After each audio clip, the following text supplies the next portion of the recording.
Okay, you guys, I am back with a status update on my office space. As you guys can see behind me, I now have a desk since my last personal check-in. Unfortunately, I did not have a chance to film the desk assembly, although these two bottom drawers are from Home Depot, as I discussed in my last video. They're actually file cabinets since that was the proper height for me. And then I ended up making the table or desktop out of a door.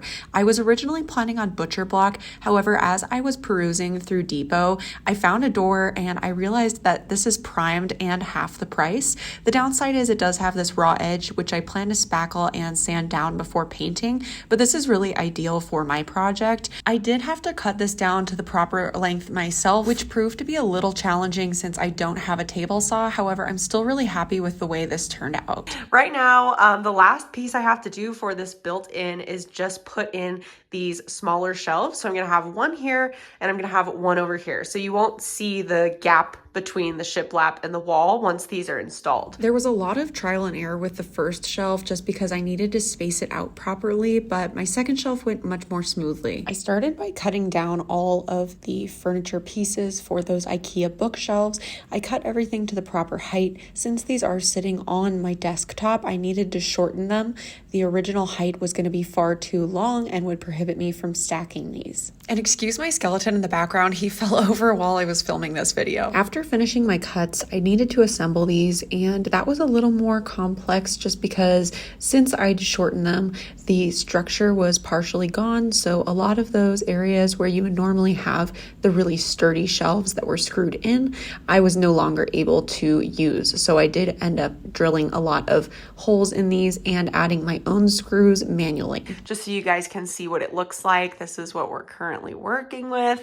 I still need to patch up the holes like I did on the other bookshelves so that you can't really see these when I paint them. I'm also planning on getting a leopard gecko, you guys. I'm very excited.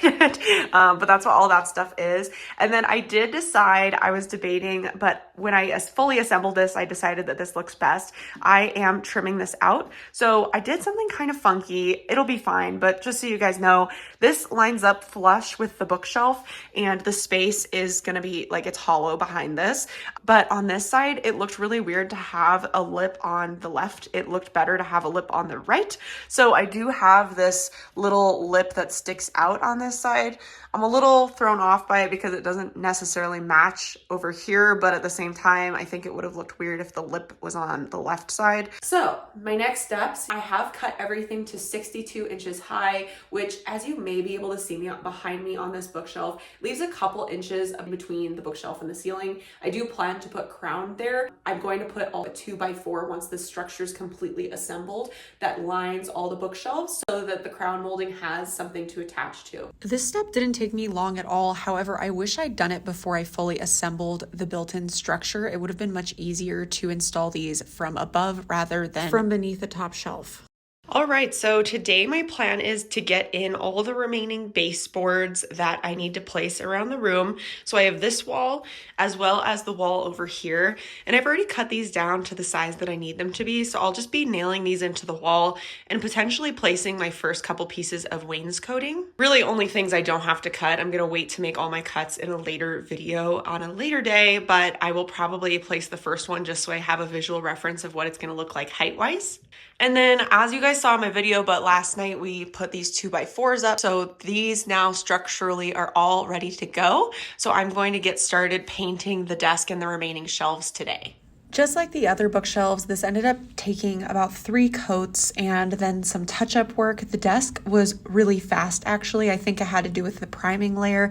That only took about 2 coats. And I am in love with the way this turned out. I'm absolutely obsessed. It looks kind of weird with the 2x4s being unfinished at the top, but eventually I'll get in the crown and that will look more put together. I did also end up placing a few pieces of the wainscoting as I mentioned I would. Unfortunately, I forgot that I needed to cut around the electrical outlets before placing these. They do need additional spacers that bring them to the front of the wainscoting, and that's just so that the outlet plates and the screws will reach the electrical box properly. I learned this the hard way with my past room renovation, and so I'll link those spacers in the description box below for you guys if you're planning on doing a project like this. One of the last steps I took that I wanted to discuss in this video was making sure that I had a hole in the desktop so that I could thread my cords through them for my monitor setup. So we got this 2-inch round drill bit off of Amazon. Again, I'll link this for you guys, as well as 2-inch caps so that it has a nice matte black cap on the top of the surface. That pretty much wraps up every step I took in this video. I will be sure to have another video that comes out shortly with all the wainscoting and crown updates for you guys. I'm super pleased with how this turned out. I think it's beautiful and it's exactly what I envisioned for my office space.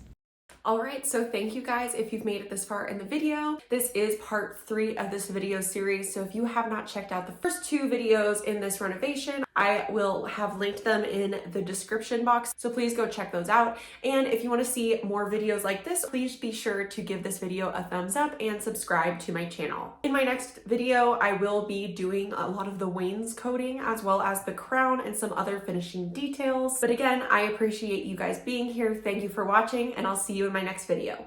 Bye.